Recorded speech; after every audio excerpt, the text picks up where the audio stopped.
Well guys, ito papangat po tayo ng ano, ng pampano. Bigyan na po natin siya ng ano, ng mga sibuyas, kamatis. Po, para isang kulo lang po yan. Madali lang po lutuin yan. Ayan po.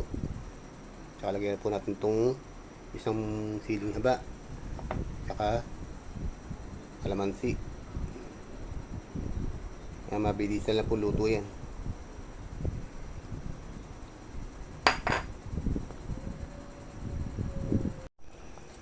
Okay, so malapit na ano. Lagyan na po natin ng konting pampaalat.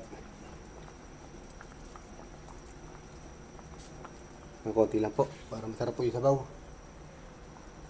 Tsaka konti seasoning.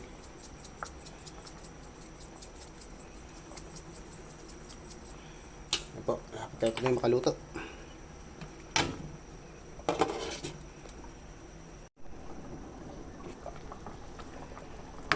Okay guys, ito, makaluto tayo ng pangat na pampano. Ayan po, thank you for watching.